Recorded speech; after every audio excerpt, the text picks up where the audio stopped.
Hello, hello, beautiful people. Bobby the Awesome here. Happy hump day, or at least that's what day it is in our world. It's Wednesday, March 24th. I did not even crack open the book yet as far as our daily reading, and I could feel myself going on a rant just about what the calendar says as I glanced over to look at what the inspirational calendar says today for March 24th. It says, do it with passion or not at all. And I think this applies to everything. I fully believe this. Do your job, do your relationship, do your hobbies. If they're not lighting you up and making you feel good inside, get rid of them. Find something that does. I feel like that's part of what makes living our best life possible. We have to be excited. We have to be passionate. And honestly, for me, that's part of what keeps me going, even on the rougher days, is like I am passionate about developing this space where we can talk about gambling addiction freely, where adults can focus on self-care, and I want to help. I can't cure boredom, but definitely impact boredom. So I'm very passionate about my dream, and I'm 100% all in. I feel the same way about relationships, about life. You know, if you're with someone, and I've had this conversation over and over again with one specific fella in my life. He believes the same thing, but yet he's in a relationship where he's not passionate about it. And I'm like, dude, you told me that you need to be lit up. Why are you doing this? It's going to end badly. I will tell you, it will end badly. And I warned him in the beginning, but you know, sometimes people got to learn the hard way. At any rate, let's do today's reading. Here we go. Abigail Van Buren says, people who fight fire with fire usually end up in the ashes. Ooh, I wonder if this will be a spinoff of our argument conversation this week. How did we get so convinced that our way is usually best? That surely didn't come from a lifetime of constant success. How did we get fixed in our thinking on a given issue? Not from a track record of first exploring all other alternatives. This rigidity probably helps us survive childhood, but now it's a wall that isolates us. It closes our minds off from the ideas that are more in keeping with where we want to be, and it closes us off from people who we would like to be with. In recovery, we're noticing others who are not so fixed in their thinking. They don't pass judgment or criticize quickly. Their tranquility is obvious, and we want more of it. Their openness lets them hear more from others, and that is a way to knowledge. This sentence doesn't be good English. Neither was that one. Their openness lets them hear more from others, and that is the way to knowledge, change, and growth. Okay, it was me. We find that listening to others is now a blessing, not a burden. Today, help me be open to the example of others. Listening and being open-minded, right? Those are fundamentals. The how in recovery, honest, open, and willing. And open and willing, to me, are true indicators of being in recovery. There's a fella in our group. He says it almost every time. He's about 120 days, somewhere in there, off of drugs and gambling and everything. Yeah, his clean date is sometime in November. So I think we're coming up on 4 months. And he's like, I take suggestions now. Meaning after 30 or 40 years of active addiction, he knew that doing things his way wasn't working.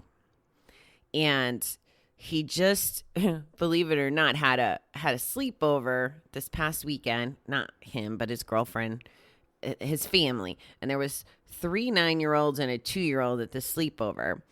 And he actually said that it was peaceful, you know, because he wasn't using, he wasn't chasing, he wasn't lying. He was with his family.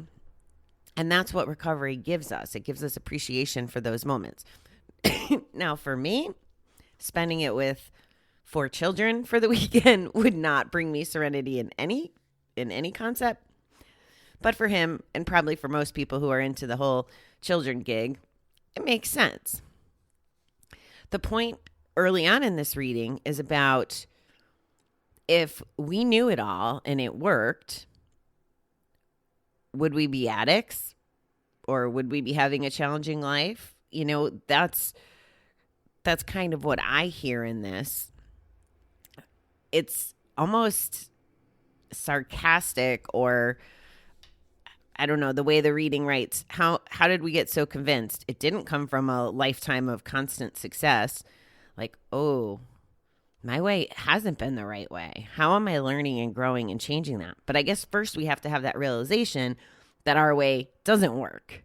And that would lead to a whole conversation around surrender, whether it's surrender to your higher power, surrender to yourself. Like, I can't do this. I don't know it all. If I knew it all, I would be perfect. And if I was perfect, I probably wouldn't be addicted to anything, So it's kind of a cycle, and we'll never achieve perfect. There's always going to be people out there or things, that know more than us. It's just impossible for us to learn everything. I notice I find myself thinking about this a lot. And even just now, as I was setting up to record, I was thinking, well, I don't know everything there is to know about podcasts. My podcasts aren't the number ones in the rating. And then I started thinking about the people in the community who know a lot more than I do. And even though they don't know everything, they're definitely passionate about it, which ties into the reading. Now, for me, am I passionate about podcasting? I'm passionate about spreading the message, and the podcast is a tool for me to do that. Now, for my overall happiness and energy, if I spent all my time learning how to be a podcaster to the level that these people are, then I'm not following the things that I'm passionate about. So I don't need to know everything on that topic. There wouldn't be enough time in the day for me to know the other things I need to learn and know and grow on. That's kind of my point, is we'll never know everything. And for me, I'm just finding that I have to focus on what I want to learn more about. I had always said in my day job career that I wanted to learn about politics, the stock market, and how to golf.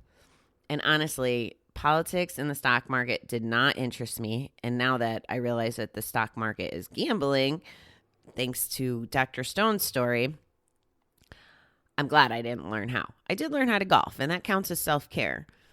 And again, I don't know everything about it, but I'm passionate about it, and I enjoy doing it, and I love being outside, and I'm not the best at it. And that's kind of how we could live our lives. We can make those choices, do the things that we get excited about, and be open to learning about them so that we can either feel better about them or execute better or just grow as an individual. And I do think this ties into the conversation about arguments. When we're arguing, is it because we think that we know everything?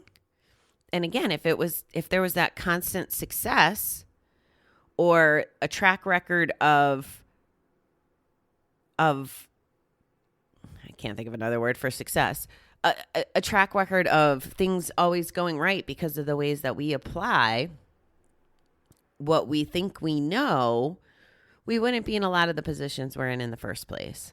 So I guess my challenge for today would be, are we being open? Are we accepting feedback? Are we listening? These are not new topics for us, guys. Like, this is important. This is a reminder that in recovery, we need to listen. We need to be open-minded. I recorded a show yesterday for the Recovery Entrepreneur Show with Elle Ingalls, who you guys met a long time ago, maybe September. And we were talking about the skill of listening and how it helps everything from stress to recovery to business. And it really lit me up. I could not listen without recovery. Honestly, maybe the college books would have taught me. Maybe my career would have taught me. Maybe I would have got better at it. But where I really learned how to listen was in the rooms. In GA, especially the environments where they don't crosstalk, you sit there and you listen. Now, does that mean your mind doesn't race? Or at least my mind still races at times. But as I become open to the idea that I need to be a better listener, to not only absorb stuff, but to be a better human being for other people, I practiced. And I'm still not perfect. I don't think I'll ever be perfect at listening, but I'm definitely getting better. But there's a fella in there that he really helped me with this skill. There was a day I was up in Vermont. I was visiting stores and I was getting ready to go in, and it was around the holiday time. And I didn't get to stores often enough to where I could do the happy and the fixing visit. It was always a struggle for me because the people I was visiting, even though I was from corporate and they wanted to see me and they'd be excited and they might want my feedback, I was never going to go in there and be like, you're doing this wrong, this wrong, this wrong, right? Because then they associate that with that's why I'm visiting. And I didn't agree with that culture in the first place. So I was sitting in the parking lot and he's coaching me. And I love him for this. I love him for calling me out on my bullshit. He's like, Bobby, you need to go in there and you need to be like, hey, how are you? Make it about them. Ask them what they're doing for the holidays. Ask them how their families are, which was a struggle for me because I don't really like getting personal about all that stuff. And old Bobby was very black and white about this. Like, personal shit didn't belong at work. Like, your kid was sick, too bad, show up for your shift. I mean, I was kind of a little bit evil in my thinking about that. And I find myself with my new team, I'm pretty chill. Like, oh, there's something going on, bad weather. Okay. Your kid is sick or you have an appointment. It doesn't even cross my mind to be like, how dare you not put this job first? It doesn't even cross my mind, which is really weird because for many years, because I always put my job first, I thought everybody else should. Now, is that working for me? Going back to the success? No. But was I passionate about my job? Always. Always. I always did jobs that I really loved. Even now, like, I'm trying to figure out what do I want to do, if I want to do a part-time kind of gig to just, I don't know, well, to increase my income, but also as I analyze what I want to do for a job, my thinking is, would I want to be a driver because I love driving? Or would I want to be in retail because I like retail? And it would be great if I could do something that counts as exercise. So like if I worked in a really big store and I ran 20,000 steps a day because I was stocking shelves and doing things, maybe that's a better fit. There's that kind of stuff. I'd have to have a job that I like. Now, of course, I don't know that I'll do this because I'm more passionate about this mission and I hate to take away hours that are dedicated to this mission. So I got to sort that out. But that's neither here nor there. The point is, we should do things that we're passionate about. We should be active listeners. We should treat people like we want to be treated. And we should be humble enough to take feedback. And I hope that us talking about this enough helps you realize that listening could be beneficial to you and your recovery and being open-minded about growing and learning and doing the things. So those are the thoughts for today. I'll remind you guys, we're only 5 podcasts away from the daily shows not being daily anymore, going back to just our normal Friday routine and maybe me popping on every now and then because I miss it too much where I'm going to burst.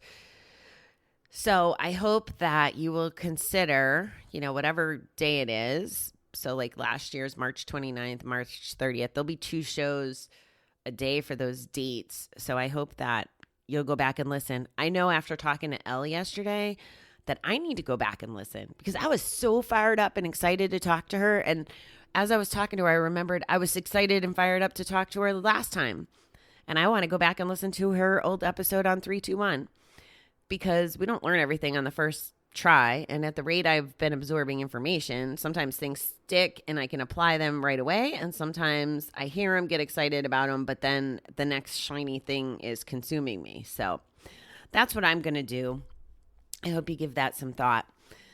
All right, beautiful people, have a fabulous day. If you're one of my new folks, I know that we're getting a lot of new listeners as we grow. I just want to make sure you know that I appreciate you checking us out and being part of the 321 community.